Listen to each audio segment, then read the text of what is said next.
What's up guys, and welcome back to another episode of the Realistic Career Mode. This is episode number 23. We're starting to do some stuff on the back of our win over Burnley. 3 wins in our last 4 games for the Saints as we go marching in to the top 8 of the Premier League. But as you'll see the final league table at the end of the episode, as you always do, you would have noticed it. It's been an incredibly congested first half of the season.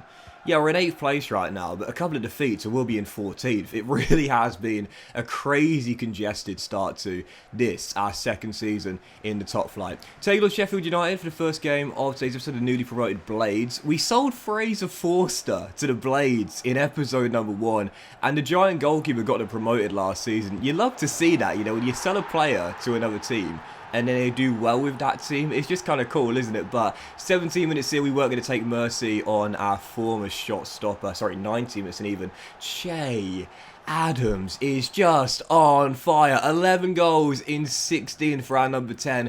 He's already got more goals than he got in the entire campaign of last season, and we're only halfway through this year as well. It was a tough first season for Che. I think he was overshadowed by Broha, but now Armando's gone back to Chelsea. He's leading our line and he's doing superbly well. And of course, there's no Gareth Bale in the starting lineup for this game, or even on the bench for this one as well.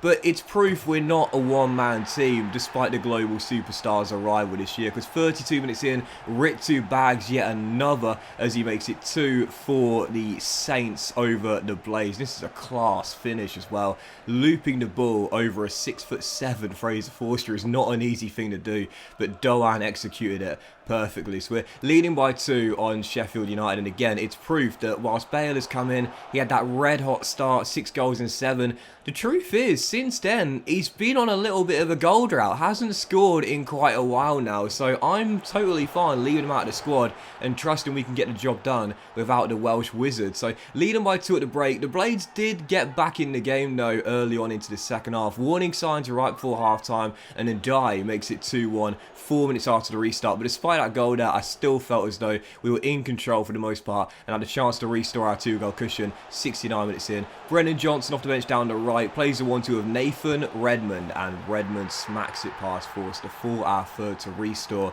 the 2-goal cushion. And what is it about players who are in the final year of their contract that always seem to pick it up? I talked about this very recently, man. Like, it seems to happen. I often notice it quite often in basketball. You know, I'm a big basketball NBA fan as well. When a player's in the final year of their contract, they often start performing really well, don't they? To either test the water in free agency and maybe secure a bigger pay packet elsewhere, or get an extension from their current club. Nathan Redmond was pretty shambolic last season. This year, he's been brilliant in limited minutes. 3 on the final score, though, definitely deserved the win. Again, the Blaze did have their chances, but I still felt we were the superior side and deserved to get the 3 points there. So, 4 wins in 5 for Southampton. Our rise up the table continues. And I'm starting to think, as this deal falls through here, Caleb Watts, our young midfielder to FC Cincinnati, what is wrong with playing in America? Vokins has turned down Portland Timbers of New York, and now Watts has turned down Cincinnati. What's wrong with the MLS boys? But yeah, I do start to wonder now. You know, at the start of the season, I talked about it. The board giving us that 5th place objective, finishing in 5th place, getting Europa League football. As we know, 6th and 7th can also give you Europa League and Europa Conference League in the case of 7th. I was saying this season my target was top 10. Was I a little bit unambitious? Can we break up the top 7? Can we finish in one of those Europa League or Europa Conference League spots? Well, keep on playing like this, keep our form going and consistently winning games, and there's no reason we can't do so. So, following game, second one today, Brighton and Hove Albion, Graham Potter side away from. You remember last season, this was actually the game which ended our European hopes, and we were leading by a goal, heading into the final minute of normal time, and I conceded 2 goals from Mwepu as Brighton came back from a goal down to win it 3-2 in stoppage time. So I wanted revenge in this game, and what a fantastic way to start. You know, I love those kickoff goals. They are absolutely glorious when they come off. And Adam Mola, look man, what a start since coming in from RB Leipzig for our number 18. And whilst we were gutted to miss out on our main target of Armando Broha, I think the signings we've made so far for the most part, I've been really good. Yeah, Brennan Johnson and De Silva haven't had much game time, but for the most part, I've been really impressed. Ray has been pretty decent between the sticks. Bale, of course, the global superstar coming back, had that red-hot start. Fallen off the pace a little bit since then, but this guy right now is looking like my signing of this season. Ademola Lookman opens the scoring really in the opening half an hour. It was all Southampton. Trying to extend our lead and get it to 2 here. Perot going for goal. Great save by Sanchez, tipping it over. Still leading by 1, but it seemed as though that second goal was coming not before long. Corner whipped in, JWP, and Gareth Bale heads just over. God, I'm trying so hard to get him a goal and end that drought. Just can't do it. And I was thinking, how on earth did I start the season off with him on absolute flames? Because now I can't buy him a goal, honestly. Still leading by 1 though, and Brighton, to be fair, hadn't really caused me any problems until they finally started attacking. 36 minutes in, good save by Rare, kept the score at 1-0, and then 65 minutes in the second half, where really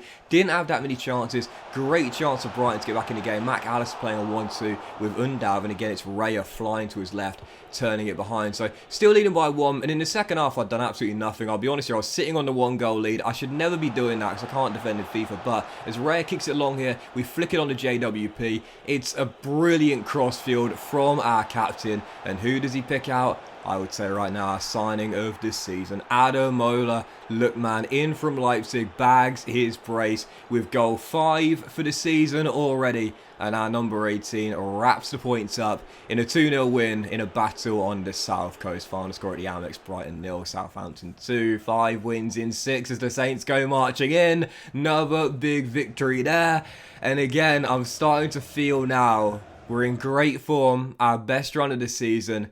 Top 7. Do you know what? When I saw the objective at the start of the season to finish in 5th place, Europa League, I thought the board were being way too ambitious. Now I'm starting to believe we can get, if not 5th, then 7th or 6th, which I would definitely take. Even Europa Conference League, I would take. I once previously called it a Mickey Mouse competition, but to be fair, I've never played it before and I would like to. So yeah, either way, 7th, 6th or 5th, I'm definitely starting to target it now. Top 10 is my minimum objective, but now I'm going for a European place. Even so, with a couple of weeks to go before the transfer window does open, I did decide to extend Nathan Redmond's contract. Now, I'm not going to extend Janepo's, and again, this is mainly due to a realism thing here. Redmond is only a rating higher than Janepo, and Janepo will have more potential, there's no doubt about that, but because Redmond has done better this season, 4 goals and 5 assists in 12, I think it is. Playing for a contract, I think he probably deserves an extension based on form alone. Whereas for Janepo, he's only scored, I think he scored the 1 goal or got the 1 assist this season. 1 goal or 1 assist, one of the 2. And hasn't really done much other than that. I think for realism's sake, you know, it's more likely Redmond, being a homegrown trained in nation player, is probably more likely to get a contract extension than Janepo. I would say so. Anyway, I think Janepo as well, being in his mid-20s, would want some first-team football. He's not going to get it here. So for realism, I extended the contract to Redmond, gave him an extra 2 years. But for Janepo, I think because he has not performed very well this season, I'm going to let him go on a free transfer at the end of the season. Again, for realism more than anything else. Anyway, third and final game of today's episode, and it was time for revenge. Best run of form in the season for the Saints. 5 wins in 6 games in the Premier League, but now EFL Cup quarterfinal, Chelsea away, Stamford Bridge. Match day 1, Premier League, came here, absolutely dominated, but lost by a goal to 0.